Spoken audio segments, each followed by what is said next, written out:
Join me today in speaking with Makyla Norton.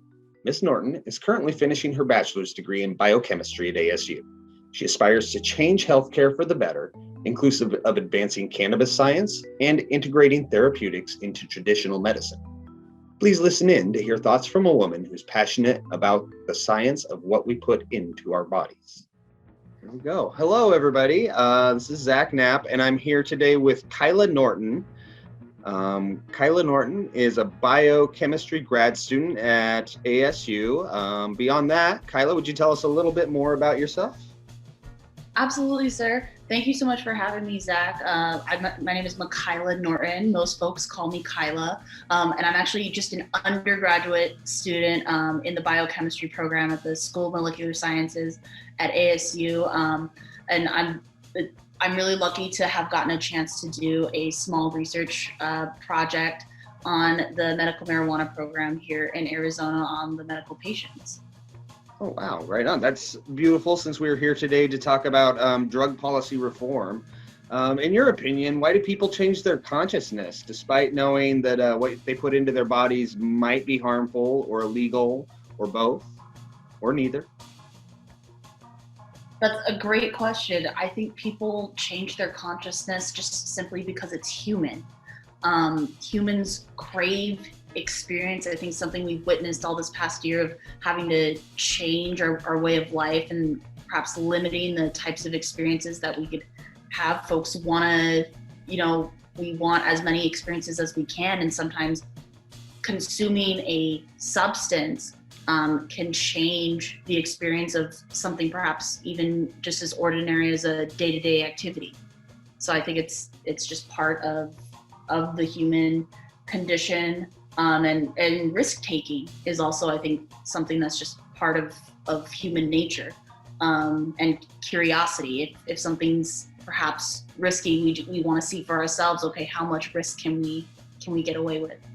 Oh, absolutely. That's that's beautiful. In the chapter I'm studying this week, I'm working on teenage brain development, and thinking back to all the risk-taking that I did in my younger days too, and definitely agreed that yes, both those risk-taking and changing of experience are very plausible reasons. Despite underlying negative burdens that can be brought on by drug addictions, people tend to fall back into this repetitive cycle with a lot of these substances. Why might that be? Not having another alternative. You can't necessarily get off of the wheel unless you know a way to get off. Sometimes folks just don't know any other way other than just to keep going, keep surviving day to day, because folks are in survival mode. Absolutely. And you fall into a habit, and those habits become very difficult to break. And some habits are, I'm a big coffee drinker and a smoker, and those are accepted, but then other habits are not accepted. So, I mean, the term drug itself poses a vast controversial effect. Research has shown that alcohol and tobacco both fall into the drug category. What are your thoughts on how our society came to conclude the classification of the term drug, and maybe even when we decide what's socially acceptable and what's illicit and dangerous? I love that question of how did we come to this current state of what we classify as drug. I know that the term drug has been found and seen in literature since the early 1800s. And previously you mentioned coffee of being a substance, and that's something we all have acceptable. And did that acceptance come from the need of folks wanting something to get up in the morning, or the accessibility of now in society we have coffee at like every street corner, just like we have soda? There's a concept of if there's other benefits for society to have substances. So for example, coffee industry or tobacco industry. Now we start getting into the institutional concepts, and although the term food isn't necessarily considered as a inclusive of the term drug, we also have acceptable foods in society that's also heavily influenced by industry.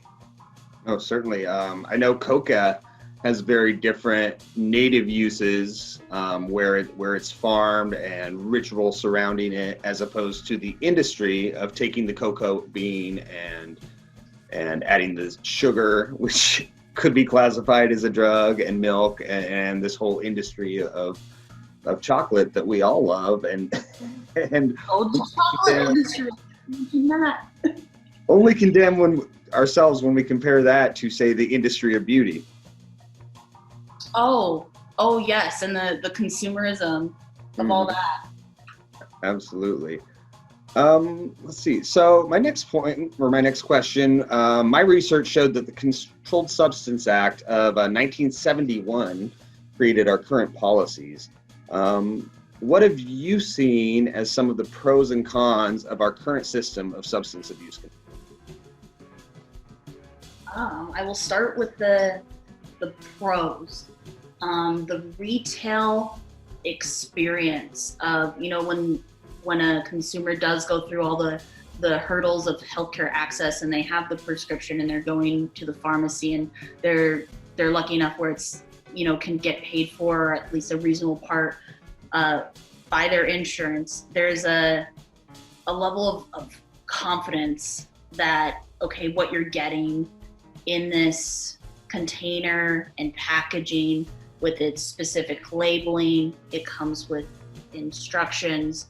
There's usually at least, you have a pharmacy technician ringing you up. There's another professional, a pharmacist, that can help explain questions about it, about the substance. So having, these infrastructures where we can have an institution and have a positive experience of, okay, we're getting a substance, and that you can have enough information on it to hopefully give consent as an individual, whether you want to take that substance or not.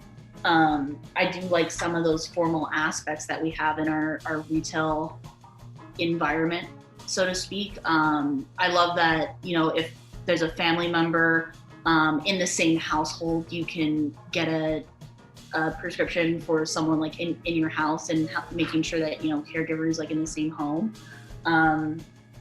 And then obviously, when we start going into the cons of this, there's, I just mentioned of, the concept of, okay, you have enough information in front of you to hopefully make a decision if you really want to take that drug.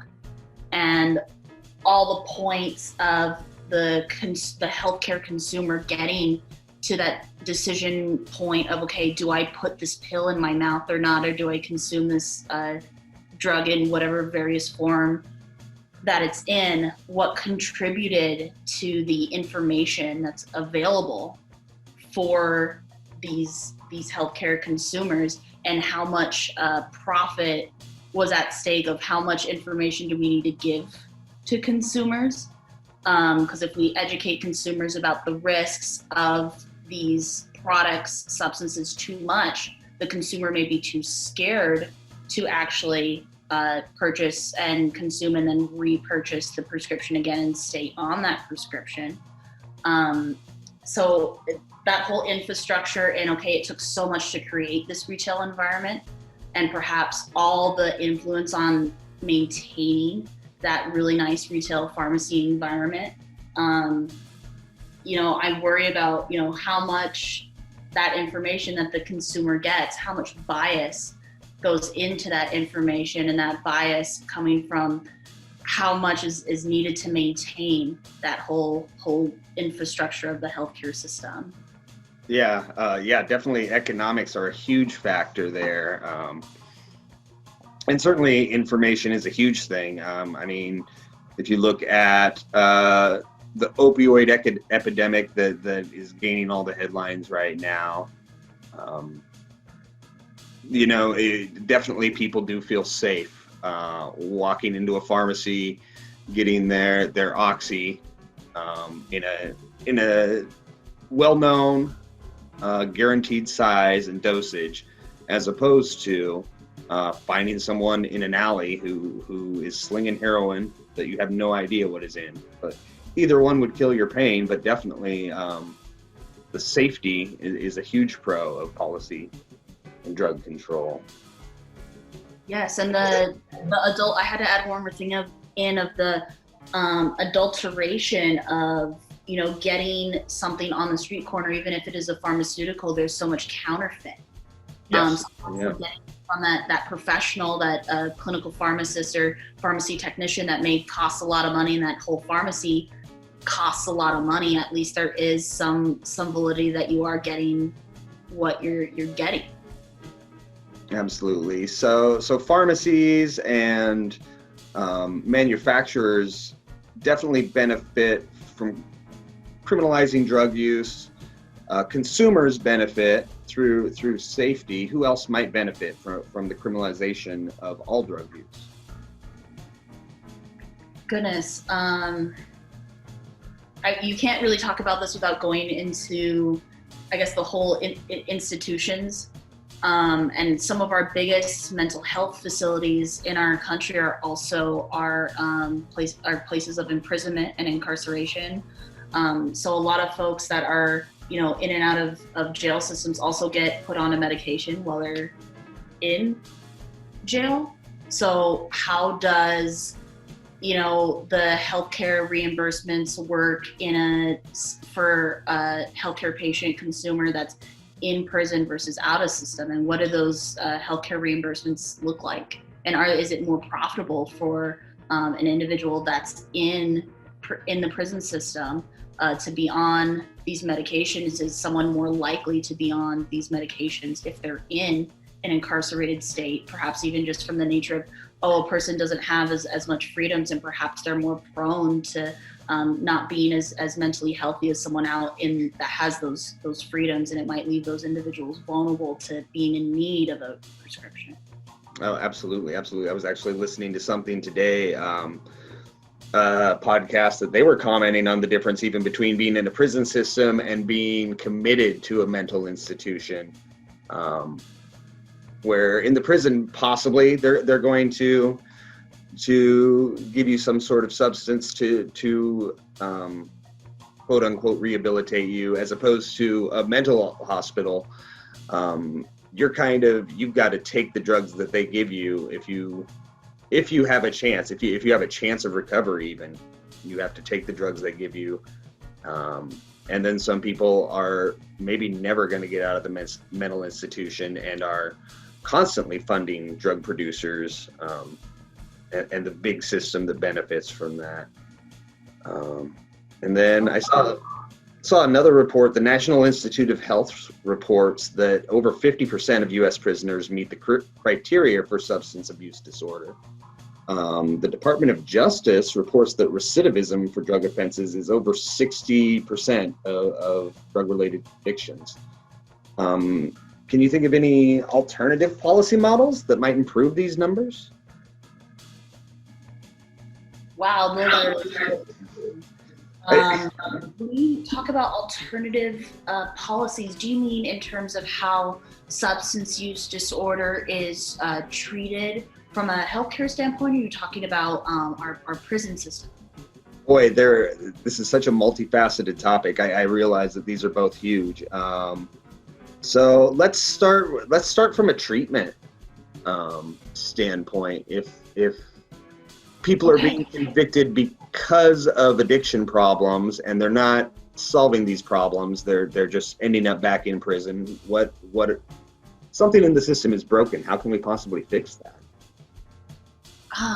In terms of the care that these substance use disorder patients are offered, a lot of it is based in abstinence-based care or treatment programs. And then there's medication-assisted therapy and then harm reduction treatment programs. Kind of two categories that I guess can differentiate in extremes, if you will, of treatment. Am I wrong, Zach? Am I kind of getting the the two big categories of treatment that are available? I think so. And all of my experience, substance or harm reduction is really a very new approach. People that I've talked to in the treatment profession who are older, who have been practicing for a while, come from kind of the teaching standpoint that abstinence is it. It's an all or nothing sort of approach to substance abuse. Yeah. I don't necessarily agree that the abstinence only approach is something that should be led with, if you will. And that's really just from my personal bias of seeing so many of my friends struggle through abstinence only based treatment programs. And I do notice that we have medication assisted therapy specifically for opioid use disorder patients. So we have things like Suboxone, methadone, Vivitrol. The Vivitrol shot, I think, is a really incredible. I've heard a lot of good stories on that. However, those treatment options are aimed at the opioid use disorder patients, and there's really nothing for medication assisted therapy for stimulant users. And now we have a big wave of benzodiazepine consumers as well. So I don't necessarily know if we'll see, specific types of drugs developed for MAT for different types of substances, like we've seen with the Vivitrol shot for opioid use disorder.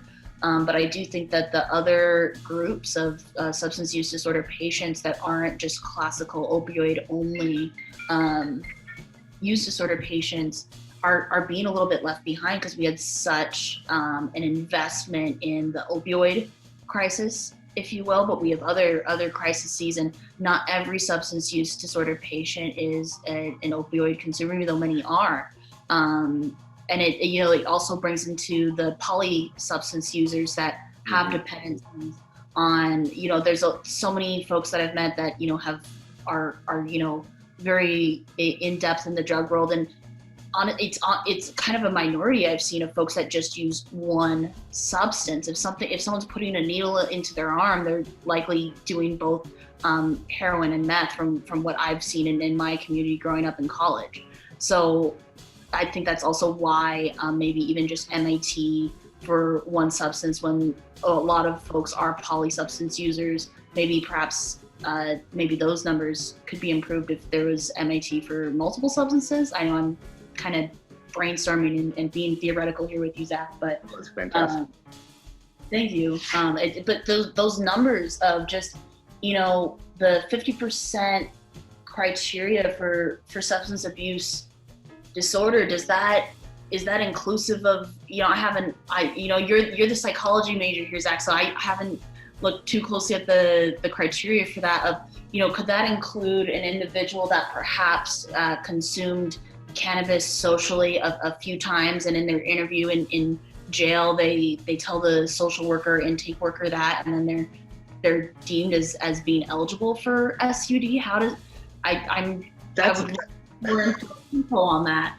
That's a really fantastic question, especially in our current day and age, and Arizona just being recreational for a couple months now, and prior to that, I'm not an expert on this yet either. I'm still young in my scholastic path, but yeah, it's my understanding. I have personal acquaintances, friends who have definitely been incarcerated for weed, straight up, and so I'm sure that does factor into this 50% of U.S. prisoners, and that cycles back around to the earlier question of what we're classifying as a drug and what we're not, and it's a generational thing. Generation X and Y and Z are much more comfortable with cannabis use than some baby boomers were, and it goes along with the propaganda that people are given too. I grew up in the DARE era, of just say no, and you were taught that all drugs are bad, and once you take a drug, you're an addict, and that's the end. You've ruined your life. And I think in this day and age, we're starting to see things differently, and science is starting to come out that shows maybe there is some usefulness to some of these things that people were condemned for in the past. Let's see. For our listeners who maybe have been directly affected by substance abuse or the war on drugs, or maybe they have friends like us that have had problems, do you have any advice on helping to improve situations? Goodness. Back to something I heard it at ASU in a Students for Sensible Drug Policy meeting. Maya Tatum, she explained like harm reduction the best way with me that always stuck with me of meeting people where they're at.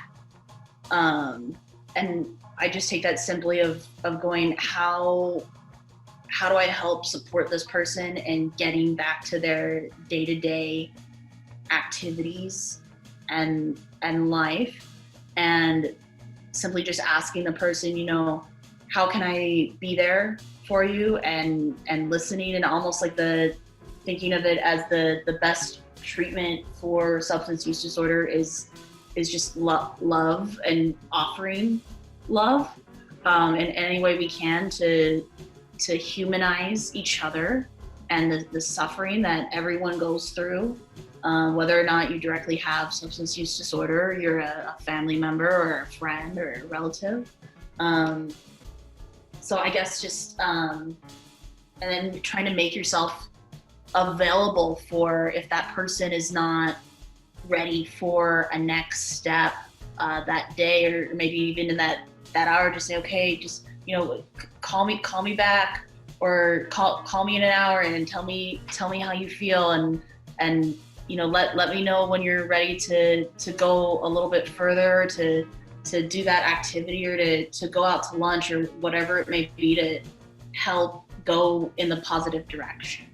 Certainly, yeah. Humanizing and not stigmatizing are exactly how I feel about it too. I think the worse you make somebody feel about any choice that they make, it's just going to drive them farther away and make them, look for more escapism, which might be another underlying reason that they picked up this bad habit in the first place. And that's great. I wasn't aware that there was a chapter of Students for Sensible Drug Policy at ASU. So I'm excited to hear about that. That's something I'm thinking about getting going on our own campus. There you go. Yeah, wonderful. I don't know how active the ASU chapter is in this pandemic era. Because I only have one class left. I'm doing my Calc 2 left, so I haven't been on ASU campus this semester, but I hope they're still up and running, and there's a lot of a spirit of drug culture in ASU, especially at the Tempe campus, so absolutely. And I hope that you can start your own chapter, Zach. That'd be awesome. Yeah, I think education is key as we move into the future and look at equality and cognitive freedom, and there are so many facets that we didn't even have time to get into today. But I thank you so much for sharing your thoughts on all this. We are shooting for about 20-minute episodes with each release in this series, so I think we've about hit time. Did you have anything else you'd like to share with us before we say goodbye, Kayla? I love that. Was it cognitive freedom that you said? Cognitive freedom, yes, is an idea that I think about a lot, especially in today's climate, in our polarized nation. People are crying for their freedoms to not be obstructed. And so I would leave viewers with asking yourselves, should we be free to change our consciousness with whatever we want, or should we be restricted in that? We have the privilege as I guess able-minded people, so to speak, to have that choice, because a lot of folks get that choice taken away from them. Oh, absolutely, absolutely, and definitely coming from a place of privilege with our race as well. I don't walk outside with the same fears that a lot of Americans do.